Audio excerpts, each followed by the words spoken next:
अच्छा, तो टीडीएस में लास्ट क्लास हम लोग खत्म किए थे 206 AB। उसका ठीक बाद वाला पेज में देखो लिखा हुआ furnishing of form 26 AS। 26 AS थोड़ा सा बता देते हैं। 26 AS अभी नहीं है, हट चुका है, पहले था क्या 26 AS ये थोड़ा समझ लो। तब इसके बाद जो हम तुमको पढ़ाने जा रहे हैं एनुअल इन्फॉर्मेशन स्टेटमेंट समझा पाएंगे। मैंने 26 AS को हटा के एनुअल इन्फॉर्मेशन स्टेटमेंट लाया गया, तो दोनों का जो कैरेक्टर है वो सेम ही है। 26 AS में क्या होता था, जैसे मान ले तेरा टीडीएस काटा जा रहा, ठीक है, तो अब सवाल ये है कि सरकार को कैसे पता चलेगा कि तेरा क्या टीडीएस काटा जा रहा नहीं काटा जा रहा, क्योंकि इतना आदमी है ना यार। तो 26 AS में जाने से मेरे को पता चल जाता था पैन नंबर देने से कि किसका कितना टीडीएस है नहीं है, किसको क्या क्रेडिट देना पड़ेगा नहीं देना पड़ेगा, ये सब बात पता चल जाता है, ठीक है। देख उसीलिए नीचे साफ साफ लिखा है 26 AS जो था ये सेक्शन नंबर 203 AA में था, इसको ओमिट कर दिया गया था, हटा दिया गया था फिनांस एक्ट 2020 में, ठीक है। एक नया सेक्शन 285 BB इंप्लीमेंट किया गया था। हम पहले ही बता देते हैं ये सब एग्जाम पर्पस के लिए उतना इंपॉर्टेंट नहीं है, बस नॉलेज के लिए रखो। बोले कि देखिए आप 26 AS में हटा रहे हो, लेकिन मेरे को तो चाहिए ना कोई स्टेटमेंट जिससे कि हम ये पता लगा सके कि किसका जो डिडक्टी का कितना टीडीएस कटा है नहीं कटा है, कि बाद में उसको क्रेडिट लेना है सही है कि नहीं, ये सब तो चाहिए ना। बोला हाँ जरूर चाहिए। तो इसके लिए एक डॉक्यूमेंट आता है जिसको हम लोग एनुअल फाइनेंशियल स्टेटमेंट बोलते हैं, ठीक है, एनुअल इन्फॉर्मेशन स्टेटमेंट बोलते हैं। इनकम टैक्स का जो वेबसाइट है उस पर अपलोड रहता है, पैन नंबर मारो वहाँ सब पता चल जाएगा। क्लियर है, बस इतना ही समझना है, इसमें और कुछ नहीं समझना है। क्लियर है, ठीक है। अच्छा, और कुछ नहीं समझना है, ठीक है। अच्छा, अब हम लोग सीधा आज टीसीएस में आएंगे। टीसीएस, अरे देखिए टीसीएस क्या होता है। सबसे पहला नंबर बात जो ये हम तुमको बताना चाहते हैं, अपना सिलेबस में टीसीएस है ही बहुत कम, माने टीसीएस का 90% आज ही हम तुमको पढ़ा देंगे, ठीक है। 90% टीसीएस का आज ही पढ़ा देंगे, ठीक है। प्रोविजंस टीसीएस ज़्यादा है नहीं। पहले समझ लो टीसीएस किस पे चार्ज होता है। टीडीएस क्या होता था, टीडीएस मान लो हम तुमको सर्विस दे रहे हैं, मान लो तुम मेरे अंडर में काम कर रहे हो, तो हम तुमको पैसा देंगे, टीडीएस काट लेगा, यही होता था ना। बायर क्या करता था, पैसा काटता था, टीडीएस यही होता था कि बायर काट लेता था, डिडक्टर काट लेता था। यहाँ उल्टा होगा, क्या उल्टा होगा थोड़ा वो तो समझाइए। यहां पर उल्टा ये होगा कि सेलर तुमसे पैसा काटेगा, माने सेलर तुम्हारे ऊपर में टीसीएस चार्ज करेगा। टीडीएस कौन चार्ज करता था, बायर। टीसीएस कौन चार्ज करता है, सेलर। समझ में आ गया बात, ये कॉन्सेप्ट को दिमाग में बैठा ले। जैसे मान ले ये रिमोट हम तेरे को बेच, जैसे कि छोटा सा एग्जांपल दे रहे हैं, अगर हम तेरे को अल्कोहल बेच रहे हैं, हम तेरे को अगर अल्कोहल बेच रहे हैं, ठीक है, हम सेलर तू बायर, अल्कोहल बेचे तो हम तेरे से टीसीएस चार्ज करेंगे। भैया ऐसा होता है क्या, अल्कोहल पे टीसीएस चार्ज होता है क्या, आगे पढ़ाएंगे। अगर अल्कोहल तुमको बेचा जा रहा, तुम कौन है, कस्टमर है, खुद यूज़ करेगा, तो उस पर टीसीएस चार्ज नहीं होता है। लेकिन अगर हम अल्कोहल जिसको बेच रहे हैं, अगर वो बिजनेस करता है अल्कोहल को लेकर, मैंने वो फर्दर अल्कोहल को बेचता है, तो उसके ऊपर में टीसीएस चार्ज होता है। पढ़ाएंगे, टेंशन मत ले। अभी तो ये जान के रख कि टीसीएस अल्कोहल पे चार्ज होता है। टीसीएस कुछ सेलेक्टिव गुड्स के ऊपर में चार्ज होता है, हर कुछ के ऊपर में टीसीएस चार्ज नहीं होता है। आप पढ़ते सुन। अरे टीसीएस का फुल फॉर्म नहीं बताएं, टैक्स कलेक्टेड एट सोर्स। इसका सारा जो है ना सेक्शन 206C में है, बस 206C है, उसके बाद सब सेक्शन आता है। सबसे पहला नंबर बात, seller of certain goods are required to collect tax from the buyer. Seller collect करेगा बायर से स्पेसिफाइड रेट पे, जो रेट है टीसीएस का वो 206C सब सेक्शन 1 में मेंशन है। ये जो 5-6 गुड्स बताएंगे इसी के ऊपर में टीसीएस चार्ज होता है। अल्कोहलिक लिकर अगर होता है ह्यूमन कंजम्पशन के लिए तो 1%, तेंदू लीव्स अगर होता है तो 5%, टिम्बर ओरिएंटेड गुड्स रहता है तो 2.5%, एनी अदर फॉरेस्ट प्रोडक्ट रहता है नॉट बिंग टिम्बर का तो अलग से बात हो चुका था ना, जो टिम्बर नहीं है उसके ऊपर में भी 2.5%, स्क्रैप के ऊपर में 1%, मिनरल बिंग कोयल और लिग्नाइट और आयरन ओर के ऊपर में 1% टीसीएस चार्ज होता है। समझ गया बात, याद रखना ये सब स्पेसिफाइड गुड्स है, इसके ऊपर में इतना % टीसीएस चार्ज होता है, किसके द्वारा, सेलर के द्वारा। क्लियर है। अच्छा अब सुन मेरा बात, अब नेक्स्ट क्या बताया यहाँ पर, TCS also collected 2% by every person. हाँ सुनो देखो, सुन, मेरा ना एक बहुत बड़ा शॉपिंग कॉम्प्लेक्स है, ठीक है। तो हमको पता है यार मेरा शॉपिंग कॉम्प्लेक्स में आदमी लोग आएगा, गाड़ी से आएगा, पार्किंग का जगह दो, हाँ तो दो, हम पार्किंग का जगह देता है। तो हम क्या किया, पार्किंग खरीदा, समझ रहे हैं ना, पार्किंग खरीदा। तो वहाँ पे अगर हम पार्किंग के लिए स्पेस ले रहे हैं फॉर कमर्शियल यूज तो 2% TCS चार्ज किया जाता है। कितना परसेंट, 2%। आप पढ़ते सुन, TCS is also collected at the rate 2% by every person who grant lease license or enters into contract or otherwise transfer any right or interest in parking lot or toll plaza or mine or quarry to another person other than public sector। बार बार बोल दिया, public sector होगा तो नहीं चलेगा। मतलब मान ले हम तेरे से पार्किंग स्पेस लिए हैं, हम तेरे से पार्किंग स्पेस लिए हैं, तू पूछ रहा क्यों ले रहे हैं, शॉपिंग कॉम्प्लेक्स में जो आदमी लोग आएगा उन लोगों का पार्किंग का जगह है, तो ठीक है, मैंने कमर्शियल पर्पस के लिए ले रहे हैं ना, तो आपके ऊपर में हम 2% TCS चार्ज करेंगे। समझ में आई है?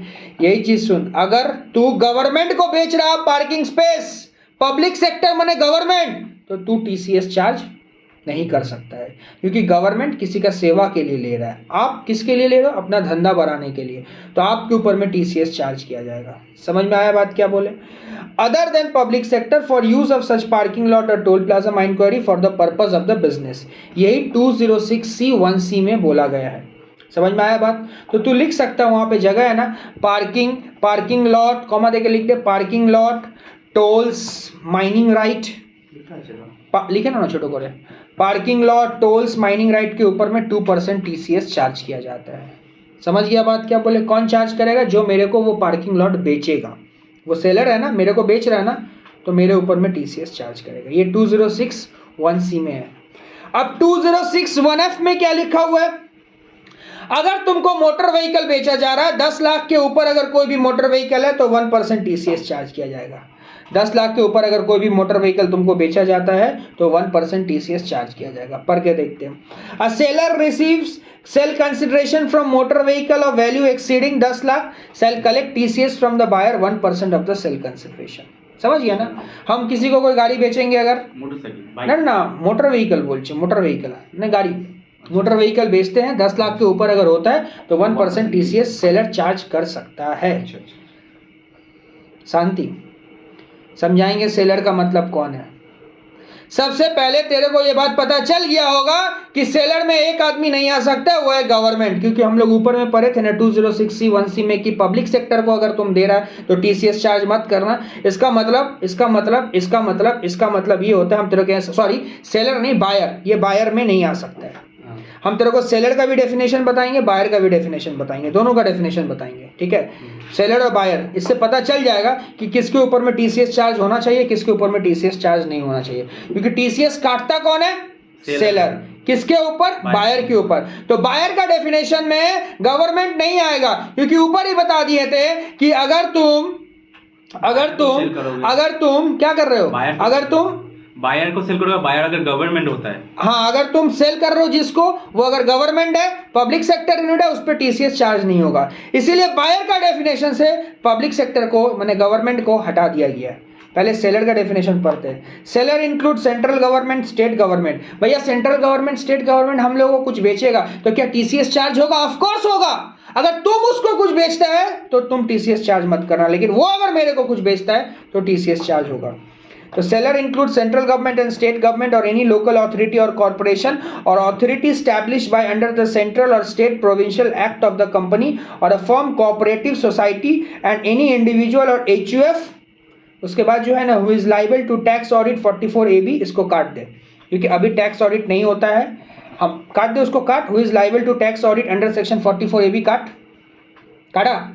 के वहां लिख whose turnover exceed 1 crore in preceding previous year, turnover exceed 1 crore in preceding previous year। अभी टैक्स ऑडिट नहीं होता, पता नहीं है, 1 करोड़ से ऊपर अगर है तो बस तुम सेलर है, ठीक है? क्लियर है? तो ये सेलर का डेफिनेशन है।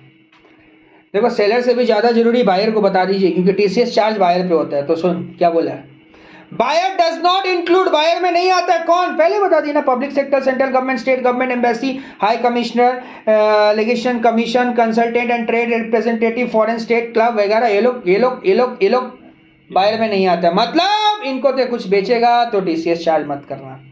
नेक्स्ट बात और सुन, अबायर हम ऊपर पढ़ाए थे कि अल्कोहल जब तेरे को अल्कोहल जब बेचा जाता है तो टीसीएस चार्ज होता है, लेकिन शुरुआत में ही बोल दिए थे अगर हम तेरे को अल्कोहल बेच रहे हैं और तू अगर खुद कंज्यूम करेगा तो टीसीएस चार्ज नहीं होगा, लेकिन अगर हम तेरे को अल्कोहल बेच रहे हैं और तू उसको अगर फर्दर किसी को बेच रहा तब तेरे ऊपर में टीसीएस चार्ज होता है। तो यहाँ बोल दिया बायर का डेफिनेशन में, a buyer in the retail sale of such goods purchase by him for personal consumption.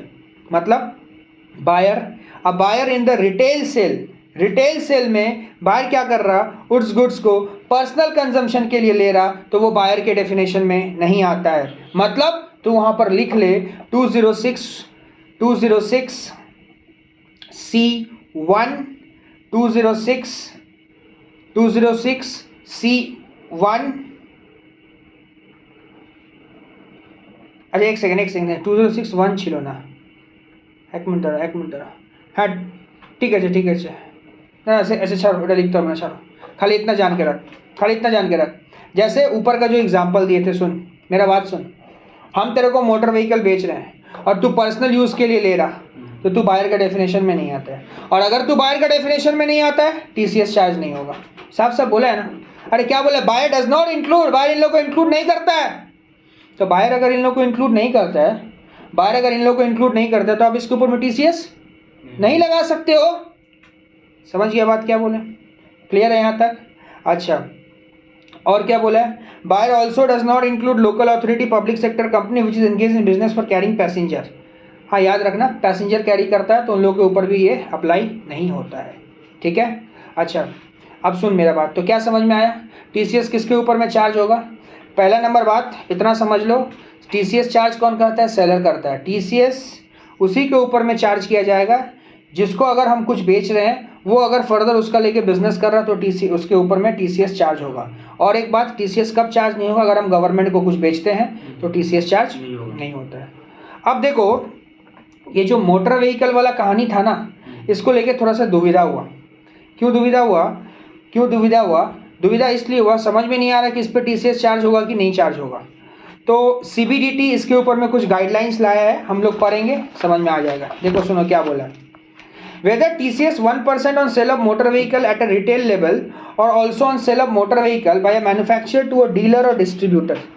अच्छा क्या हुआ यहाँ पर, बोला कि क्या TCS 1% चार्ज होगा मोटर व्हीकल पे अगर रिटेल लेवल में बेचा जाता है, रिटेल लेवल, और also on sale of motor vehicle by manufacturer to dealer और डिस्ट्रीब्यूटर। क्या आंसर है सुन, to bring high value transaction with the tax net section 206C has been amended to provide that seller shall collect tax at the rate 1% for purchase of motor vehicle, सही बात है, value exceeding 10 lakh. This is brought to cover all transaction of retail sale and accordingly it will not apply on sale of motor vehicle by a manufacturer to dealer and distributor। ध्यान से सुन, लिखा ना, it will not apply on sale of motor vehicle by manufacturers to dealer and distributor। अगर manufacturer बेच रहा किसको? Dealer और distributor को, तो उस केस में इस पे टीसीएस का प्रोविजन 1% अप्लाई नहीं होगा, ठीक है, समझ गया बात।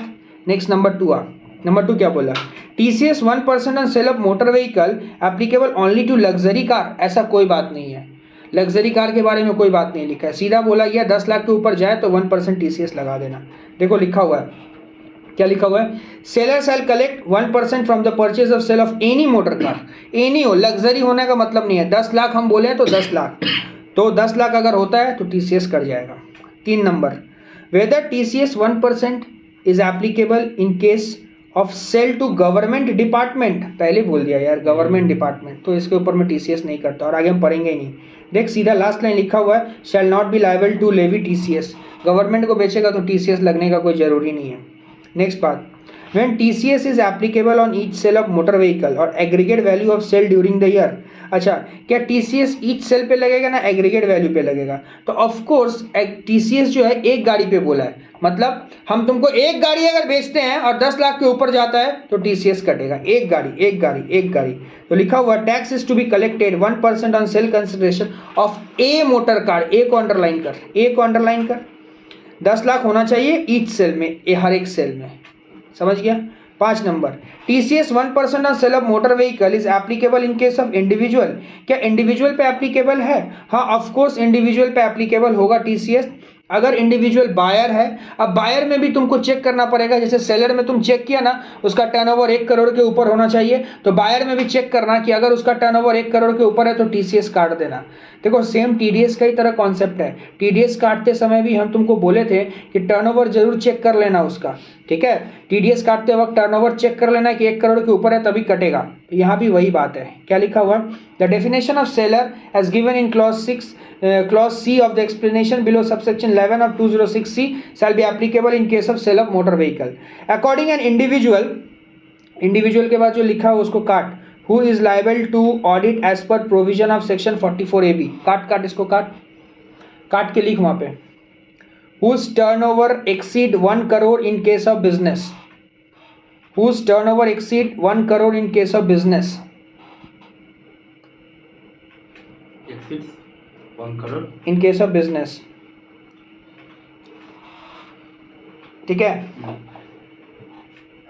During the financial year immediately preceding the financial year in which the motor vehicle is sold shall be liable for collection tax at motor vehicle buying। माने अगर हम तुमको गाड़ी बेचते हैं, ठीक है, और अगर वो इंडिविजुअल है, तुम बायर है, तुम्हारा टर्नओवर 1 करोड़ से ऊपर जाता है तो तुम्हारे ऊपर में टीसीएस का प्रोविजन एप्लीकेबल हो जाएगा। समझ में आ गया बात? ये मोटर व्हीकल को लेके इतना सारा ड्रामा था, ठीक है, क्योंकि थोड़ा सा दिक्कत होता था उसीलिए ये बात बोला गया। समझ में आया बात क्या बोले? अच्छा, उसके बाद नेक्स्ट लिखा हुआ है how would the provision of TCS and sale of motor vehicle applicable in case of where part payment is made in cash and part payment made in cheque. ऐसा कोई बात बोले हैं क्या? 10 लाख रुपया में पूरा कैश में होना चाहिए, ऐसा कुछ नहीं बोले। तो आप कुछ कैश में दियो, कुछ चेक में दियो, उससे फर्क क्या पड़ता है? 10 लाख के ऊपर गया 1% टीसीएस कट जाएगा, ठीक है? समझ गया? अब देख एक दुविधा में यहाँ फंसेगा। सुनो, हम लोग एक सेक्शन पढ़े थे 194O ছিল না, যার যেটা 50 লাখের উপরে গেলে 1% কাটে। 50 লাখ से ऊपर গেলে 1% কাটে, সেটা 194 ও না কিউ, ওটা क्यू ছিল तो हाँ 194 क्यू। देखो मेरा बात सुनो, 0.1% काटे। 0.1%। सुनो मेरा बात सुनो, देखो अब यहाँ एक दिक्कत हो गया। देखो अच्छा, उससे पहले एक बात बता देते, time of collection of TCS. जैसे टीडीएस में क्या बोले थे? पेमेंट और ड्यू में जो अर्लियर होगा वो। इसमें क्या पता है? इसमें रिसिप्ट बेसिस और रिसिप्ट और कलेक्ट में जो आगे हुआ है वो ले लेना। अरे एक ही बात है, रिसिप्ट बेसिस और रिसिप्ट और कलेक्शन में जो आगे हुआ वो ले लेना, ठीक है? अब सुन, time of collection of tax, कब कलेक्ट करेगा? देख लिखा हुआ है debiting the amount payable by buyer. यहाँ बायर को डेबिट किया जाता है क्योंकि टीसीएस कौन काटता है? सेलर अपना बुक्स में एंट्री क्या पास करता है? डेटर टू सेल्स, डेटर माने बायर टू सेल्स, इसलिए उसको डेबिट करता है। In respect of amount from buyer in cash और चेक और any other mode whichever is earlier. In case of motor vehicle अगर होता है 10 लाख के ऊपर जाता है तो रिसिप्ट के वक्त काट लेना, ठीक है? अच्छा, नॉन एप्लीकेबिलिटी ऑफ टीसीएस, कब एप्लीकेबल नहीं है? TCS not applicable on resident buyer if such buyer furnish a declaration in writing in duplicate to the effect that prescribed goods are utilised for the purpose of manufacturing, producing और processing things for the purpose of generation of power and not for trading purpose. मतलब अगर आप power के लिए, इस्तेमाल के लिए ये सबको यूज कर रहे हो तो टीसीएस नहीं कटेगा। Not for trading purpose, if you are not using the goods for the trading purpose and you are using the goods for the manufacturing of the power, TCS will not be deducted. समझ में आया भैया? TCS का return same बात है, 7th को लिया जाता है, टीडीएस का ही तरह कहानी है। अच्छा, payment government collector same day को लेगा, ऑन और before 7 days, non government collector 1 week लेगा, ठीक है?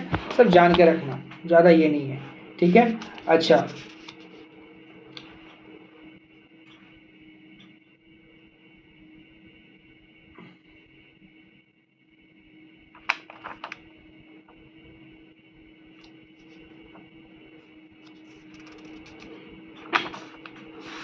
ठीक है, रहने दे इतना।